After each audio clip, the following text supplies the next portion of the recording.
Good morning. Let's take a gander at the 18th homage to Tade. The quatrain reads, let's see, there you go, there's quatrain. The quatrain reads, homage to you who hold in your hand a moon like a celestial lake. Saying Tade twice in the syllable pay, you dispel all poisons without exception. Now, I want to take a moment just to remind you something that you probably already suspected. I'm a liberal Buddhist. There are many intelligent fundamentalist Buddhists who have written several scholarly, fundamentalist, orthodox commentaries to the 21 Tadas. And in them, it's a wonderful resource of minutiae. You can learn all these fabulous details about all these different pujas you can do and all these ways of getting needs met. And so, as a storehouse of facts, these commentaries can be quite useful. However, as you've probably already sussed out, I'm not interested in making you a master of minutiae. I want to help you to accomplish the path in record time. I want to help you to accomplish the spiritual mastery of a Buddha and spiritual resiliency of an Arhat in under 12 months. I teach everything from that perspective. From the great saints of Atisha, Karma Chagme, Zapatru Rinpoche, Dilgo Khyentse, who, if they spoke English, would have undoubtedly said, dude, keep it simple, stupid. And so that's the perspective I teach from. It's not a question of who's right and who's wrong, because anything can be spun in any direction. Like I've mentioned previously many, many times, it's very, very easy to take any practice and make it more elaborate and more complex. What I'm trying to do is take this wonderful practice of the 21 homages and present it to you in a way that is practical and that helps to fill you, not with a rigid dogmatic belief, but with an empowering sense of possibility. And on that note, let's look at the first couplet. Homage to you who hold in your hand a moon like a celestial lake. So let's look at the second line. A moon like a celestial lake. Now, as a dirty, dirty boy, I think moon, I think about someone driving down the street sticking a tissue out of the car window. That's just me. Am I blushing yet? Personally, that activity never really appealed to me growing up. Maybe I was just prudish. But I assure you, in Buddhist circles, remember, we're talking about Bronze Age technologies. People did not drive down the street in an ox cart hanging their tushy off the side. I assure you, that was not what they're referring to. 9 times out of 10, in a Mahayana Buddhist text, when they talk about the moon, especially the full moon, they are referencing compassion and love. Remember the wonderful dichotomy of the golden sun at high noon and its oppressive heat, or the full moon in an autumn sky, and it's cool and refreshing by contrast. The nice thing about an autumn sky, it's not a winter sky. It's not cold and freezing, and it's not causing your skin to crack, or your jaw to shiver. No. It's an autumn sky, so it's refreshing at this point. The dog days of summer are still fresh in your mind, still fresh in your experience, and so a full moon on a cool autumn night is not oppressive. It's refreshing. And so that's an important juxtaposition to keep in mind. In this context, the full moon refers to the refreshing effect of exploring compassion and love. So here's the deal. It's easy to become fundamentalist. It's easy to be rigid. It's easy to miss the forest for the trees. It is. I wasn't born a liberal. I started off as a fundamentalist, and I had to journey to the land of liberal. If our practice of compassion, if our practice of love is burdensome, if it's not filling us with joy, my friends, we're doing it wrong. Oh, there's something on the computer. Don't want to cause a problem with the video. There you go. Likewise with wisdom. If our practice of wisdom is a strain, if it does not fill us with peace, then we ain't doing it right. Now, we find that we currently, despite our Dharma activity, we currently suffer from a peace or a joy deficiency. The job is not to plunge headfirst into denial. No, let us not put our head in a warm, dark place. You know, like our armpit. What were you thinking?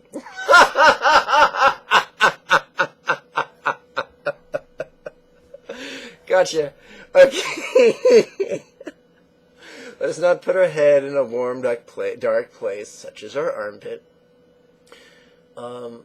Let us face facts. If we're experiencing a joy and a peace deficiency, despite the enthusiasm of our practice, then it's time to re-examine our relationship with the teacher. If we are honestly and enthusiastically applying his instructions, and they're not working, it's time to sample the teachings of another instructor.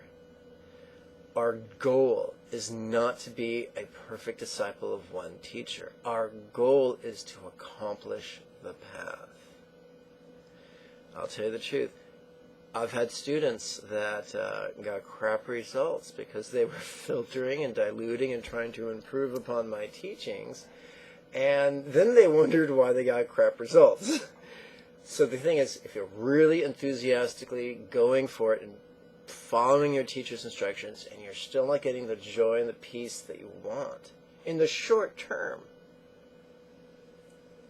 then something's broke. When you're a squeaky wheel, Benjamin Franklin, writing under the pseudonym of a Poor Richard, wrote, "It's the squeaky wheel that gets the grease." When our wheel squeaks, we ignore it at its own peril. That squeak is a symptom of a larger problem that needs to be tended to. Likewise, a joy or a peace deficiency in our practice in the short term as a symptom that is indicative of a deeper problem that must be addressed. Don't let some poophead tell you that it's going to take a lifetime for you to experience peace and joy. Malarkey. It's kind of like kissing someone at the end of a first date. If you feel just a heart of bliss, that's a good sign. If you don't feel a heart of bliss, that's also a sign. By the way, I'm not sure if you heard that, but today's lesson is brought to you by Basement Cat. Where's Basement Cat? Where did he get off to? Basement Cat. There's Basement Cat. Oh, he's running from the camera. He's camera shy. He's under the coffee table. It's no finding him now, folks. Basement Cat, my harshest critic, I tell you. Come, O Dark Lord of the Underworld.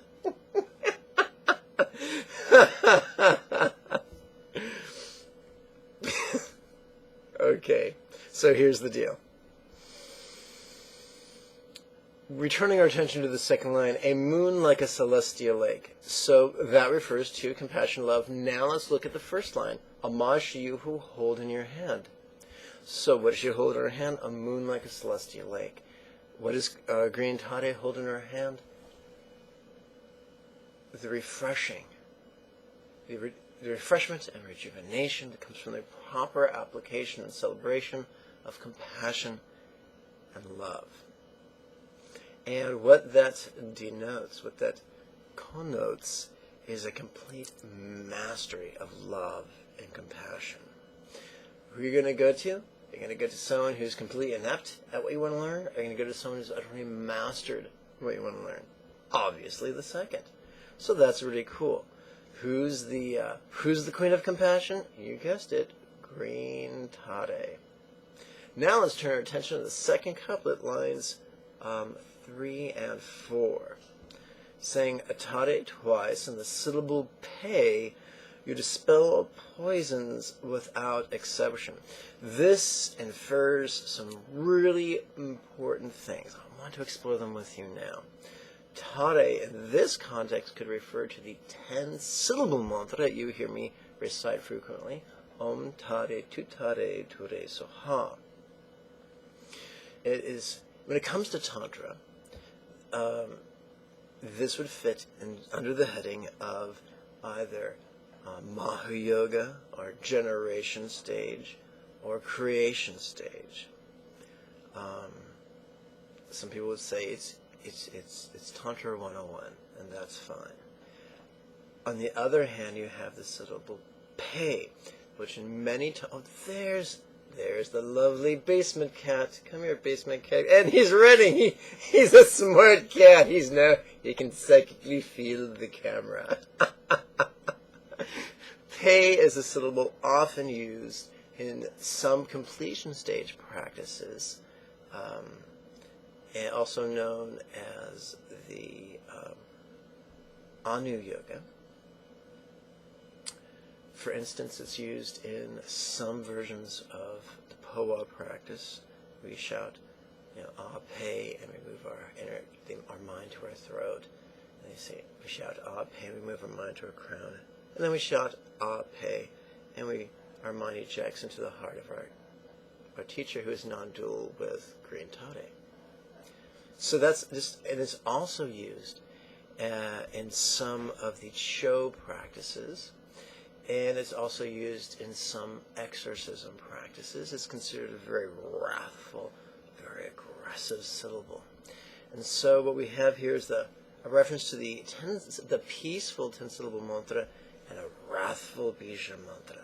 So what this infers is that Green Tade is available to us in every practice. Whether we're doing a classic sutric practice or a tantric practice, our blessings are available to us. Whether we're doing a practice from either of the 3 tantras of Maha Yoga, or Anu Yoga, or Ati Yoga, whether we're doing the tantric practices based on invocation and visualization and mantra and offering, or one of the tantric practices based on the channels, winds, and drops, or one of the tantric practices based on awareness. Our blessings are available. Whether we're doing a peaceful practice or a wrathful practice, our blessings are available. What an empowering idea, an empowering possibility to play with.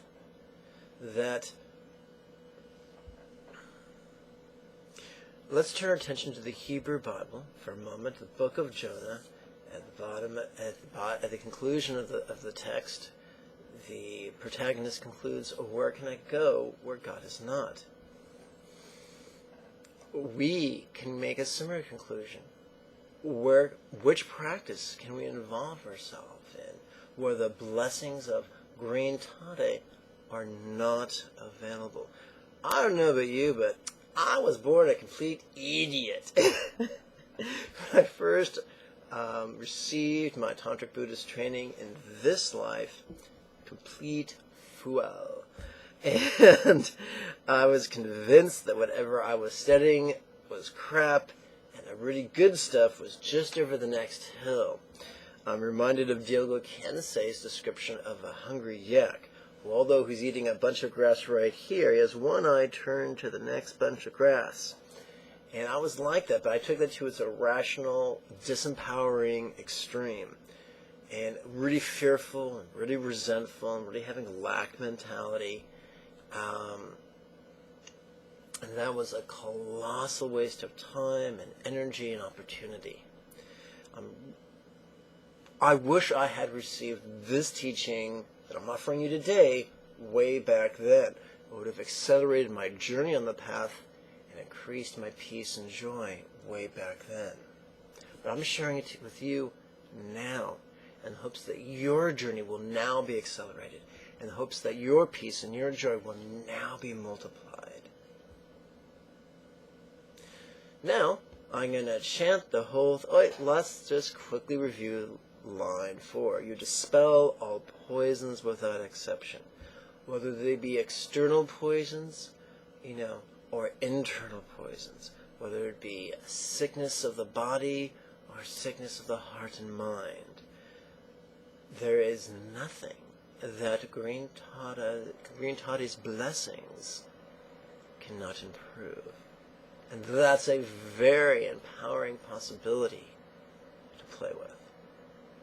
Going to chant this for you now using the bookend chant. Homage to you who hold in your hand a moon like a celestial lake. Sing Toddy twice and the syllable pay. You dispel all poisons without exception. Typically, my students are taught the 21 homages towards the end of the first quarter or the very beginning of the second quarter, depending upon their needs.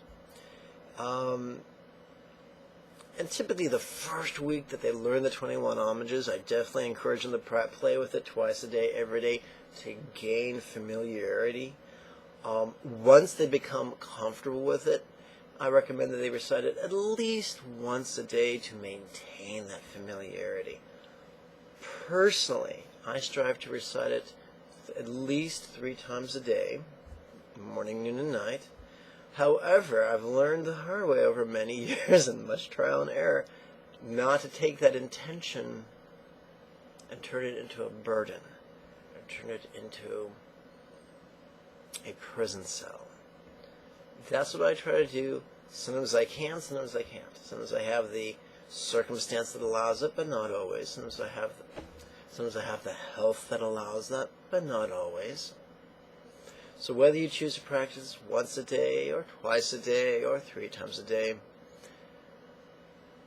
I encourage you to be gentle with yourself. One of the things that gives me great hope are the words of Gyatso Rinpoche, the late teacher, one of the late teachers of the current Dalai Lama. He said, "You may not have time to practice as much as you want right now, but if you cherished the desire to have the time, energy, and circumstances that you require to practice as much as you desire, then eventually they will fall into place." What an empowering possibility to explore. I love that idea, and I share that with you. Things might not be optimal in your life to practice. You might not be able to practice as much as you like for as long as you like. Don't make the foolish decision saying, if I can't do it perfectly, I won't do anything at all. That's just lame. So come, let us abandon lameositude. Let's not be silly heads. Let's do what we can when we can, and cherish the desire that soon we'll have all that we require to practice all that we desire. And here it comes, wait for it, in the most wonderful way. May you and yours be healthy and happy.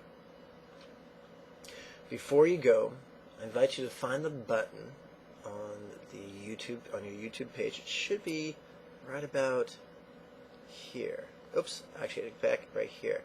So click the button to subscribe so that you get the YouTube notifications of my email every time I put out a video. And then click the like button right here. And once you do, you get an opportunity to share it on, Facebook and Google Plus and Twitter, and that's great. It's a fun way for you to take some action to make the world a more blessed, more empowered place.